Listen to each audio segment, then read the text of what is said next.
today I have Michelle Martin here that I'm going to be interviewing, and Michelle is from South Texas, I believe, correct? Yes, as far south as you can go. And she has some really cool projects that she does and kind of businesses that she owns.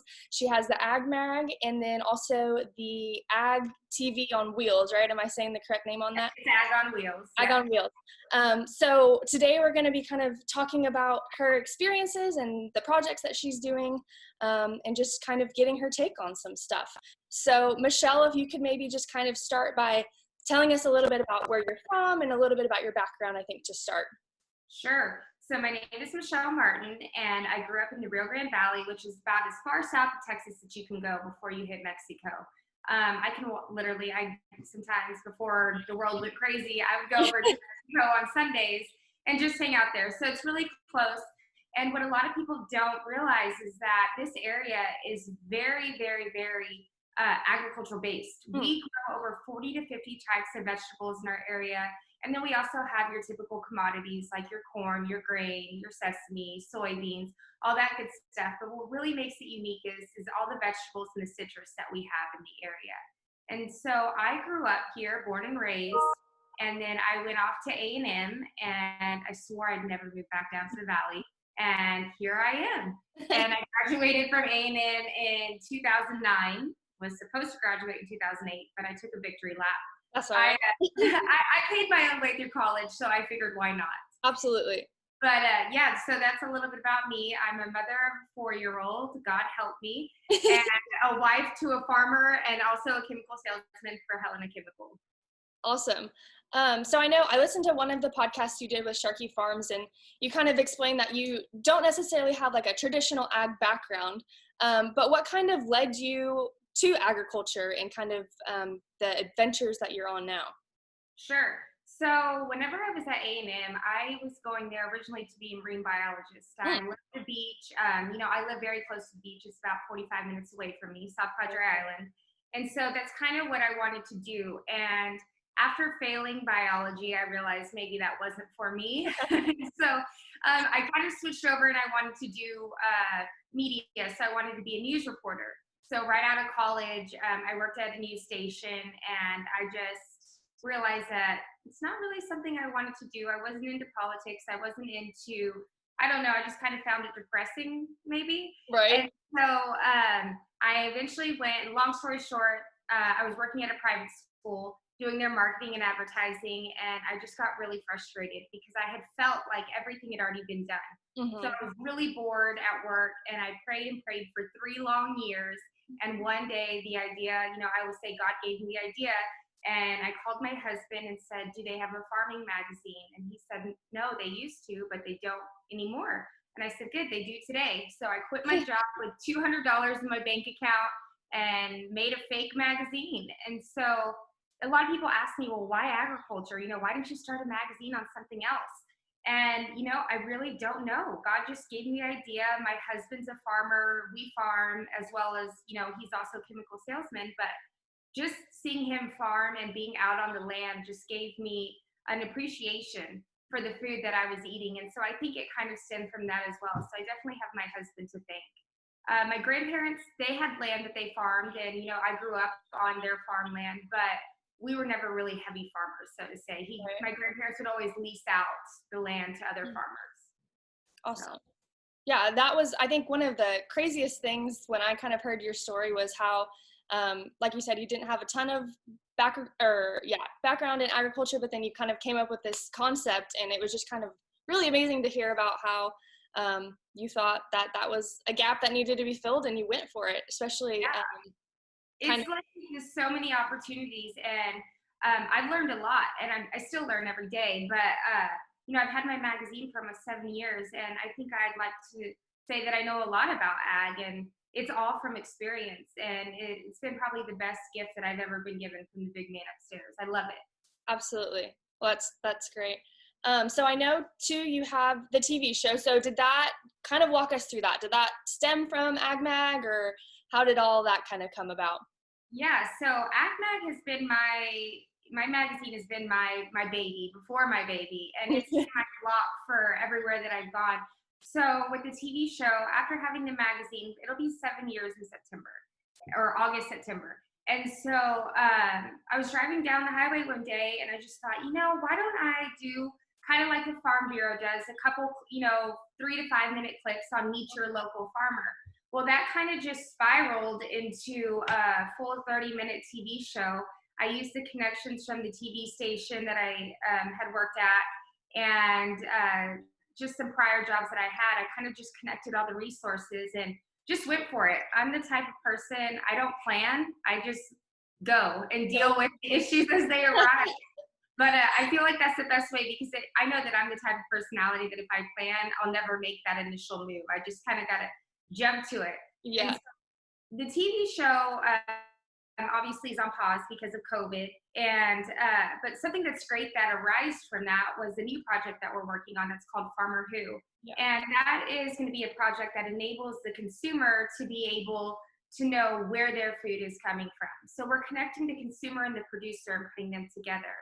So for instance, let's say that you were to go to the grocery store and you saw, we started with watermelons, but let's use something else. Let's say an onion. And you wanted to know where that onion came from. Was it sprayed? Where, what state did it come from? You'll have the opportunity to do that. All you'll have to do is just get your phone's camera. There's no need for an app or anything of that sort. Just put the camera up to the sticker and then a 1-minute video pops up with the farmer that grew that exact piece of food that you're holding. Yeah. And that kind of, I was a little upset that the TV show was on pause because of COVID and I still wanted to educate. And so this is kind of transformed into a much bigger project. And the TV show will probably be on pause for a little while. And so this is just a great opportunity. And if you're like me, your attention span is not very long. And so I think a 1 to 2 minute video versus a 30-minute episode right. Will probably gain more attention and get enough information in there to connect that consumer with the producer. Absolutely. Yeah. When I saw that, I was blown away. I was like, this is genius, honestly. I mean, the fact that the technology used for it and just the connection and education on it, I'm definitely excited to see how that one plays out because I think it's going to be huge. So I know right now it's just watermelons, right? And then is the plan to kind of grow it to everything? Yeah, so we just started off with watermelons as our soft launch because in our area it's watermelon season. Right. So I'm working with a grower shipper that's called Frontera Produce. Mm-hmm. So they're the people that the farmers grow for, and they grow as well, and they'll ship them to your Walmarts, your Costco's, HEBs, whatever your local grocery store may be. And so they're my partners. We're together, joined force. And so since it was watermelon season, we decided to do watermelons. And next that we're doing is onions, and then we'll eventually go into your carrots, celery, cilantro, pecans, honey, and then we'll move into like the meat section, your poultry, your beef. And we're trying to cover everything. So everything that's fresh that you put in your mouth, we want to have that Farmer Who sticker on. Awesome. And I know that at the end of June, they have me going to Colorado, New Mexico, and Florida. So It's going to be everywhere. Awesome. And then will those kind of be like launches within the stores or just kind of products education? So it'll be everywhere. Yeah, it'll just be mostly like in your typical grocery stores. And awesome. So wherever that distributor is sending, their produce to is where it'll be. Awesome. Like the Farmer Who, I know it started off in just like 3 cities because that's where the watermelons are being shipped to. And now we're over in 20 states right now.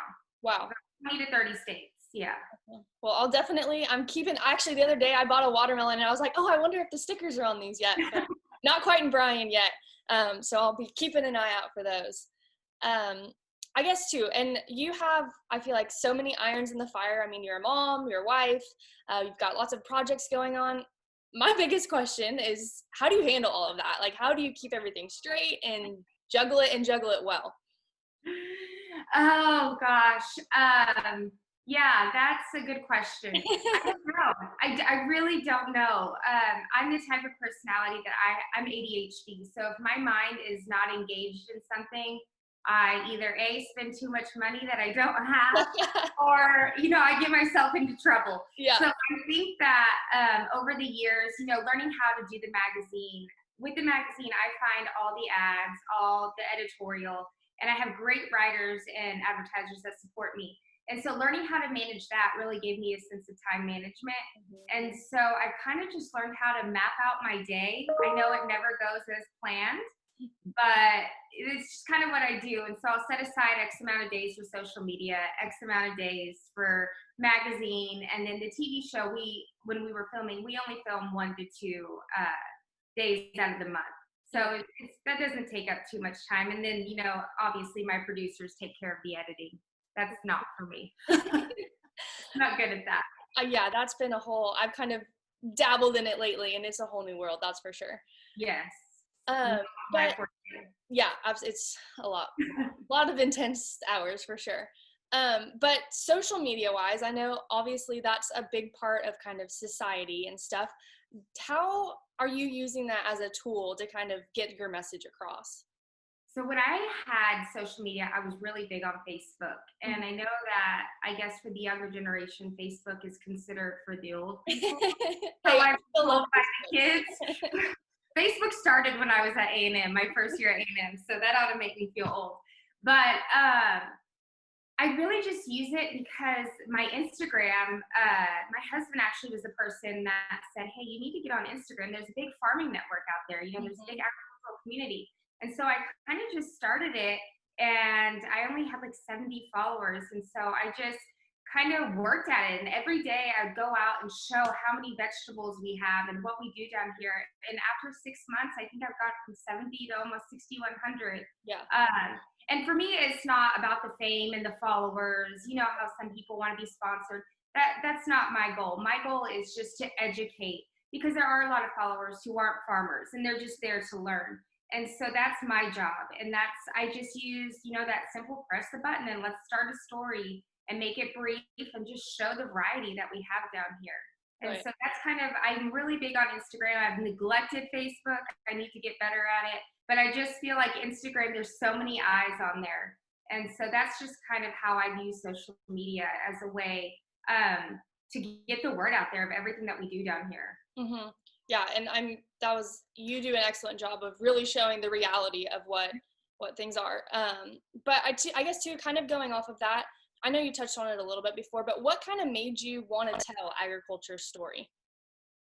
I just, like I said, with my husband farming, and throughout my magazine, I met so many people and listened to their stories, because every edition of a magazine, I highlight a farmer. And so we call it our featured farmer. And just hearing all the stories, and as the time went by, I mean, it's just amazing how much work it takes to get stuff onto your plate. And I'm so passionate about it, because I hear people and they just have, I don't want to say this in a bad way, but they're clueless. They don't understand. Like, for instance, I did an episode on the sugar mill and how we get table sugar. I had no clue there was so many little minuscule steps just to get that white powder. That sounds bad, not white powder, but you know what I mean. Yeah. The granulated sugar onto your table. But there's so many steps. And so I'm just passionate at educating people, because farming is dying. And if people don't learn to have some kind of respect for agriculture, we're not going to be around much longer, and we're all going to be naked and hungry. And then what are we going to do then? Right. That's why I'm just so passionate about it. And when my mom passed away, I was pregnant, and so a lot of people who may watch this may have heard Sharky's podcast.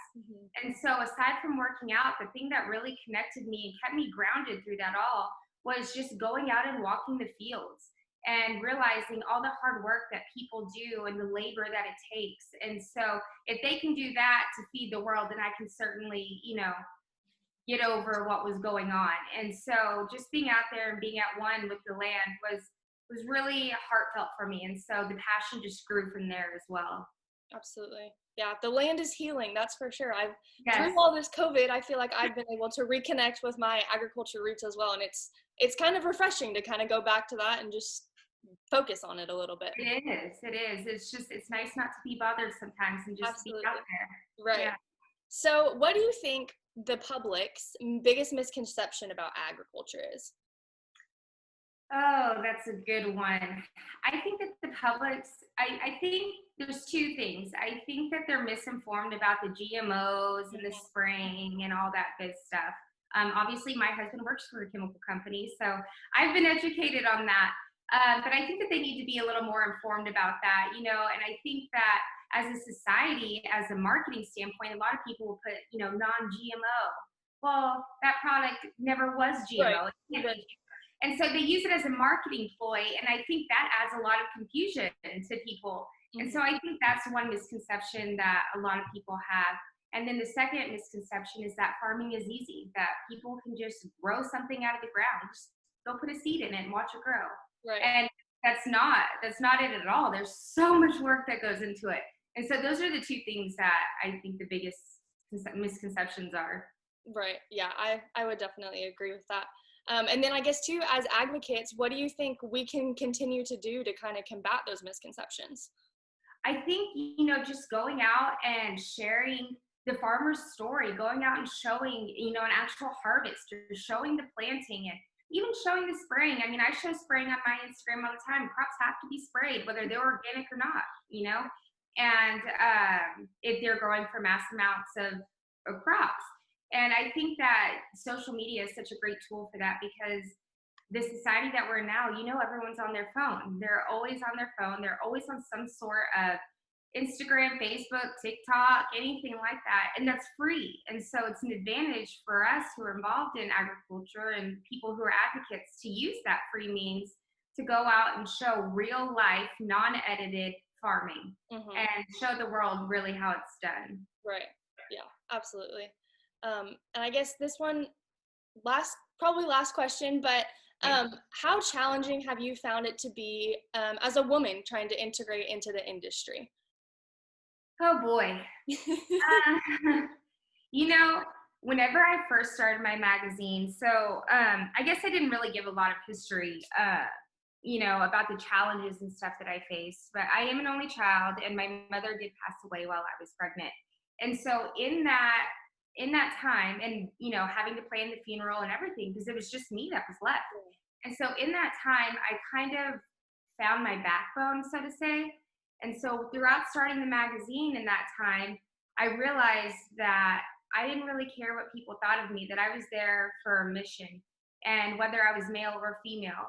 And so when I did start my magazine, there was a little pushback, and some people and some men were like, "Oh, well, you didn't grow up on a farm. Well, how are you going to start a farming magazine? You don't know anything." And Hmm. so there was a little hesitation, but I think that as women, if we continue to believe in ourselves and continue to believe in our mission, you know, just keep pushing through. You can't change the way that someone thinks. Only that person can change their thinking. And so if you just keep your eyes on the prize and keep moving forward, I think that as women, we'll do a great job, because women are just as capable as men. There's some things men are better at, and there's some things women are better at. Right. And so I think it's just kind of a give and take thing. And we need to learn how to work together. Absolutely. So any, I guess, last comments or anything you kind of want to throw in, if there's anything that you wanted to kind of say as a public service announcement or anything? I just think that agriculture needs to be heard. A lot of times on social media, we show a lot of things to other farmers because we find it interesting. But I think that we really need to do a better job of reaching out to the consumer that doesn't know anything about agriculture, whether that be through social media, through a magazine, through just conversations with people. I think that if we just continue to educate, that we might be a little bit better off than where we're headed, because we definitely need farming, and we need farmers, and we need advocates. And it's not just the farmer, it's the person that's in the FSA office, it's the harvester. There's all kinds of people who are involved in ag, and it's a big world that needs to be shown. And Absolutely. God gave us the land, and I think we should just continue on working it. Yep, amen to that. Well, Michelle, I want to thank you, first of all, for taking time out of your day. I know you have a lot going on right now, so thank you for joining us, and I hope that everybody enjoys this interview. I know that I did. Well, thank you very much. I appreciate it.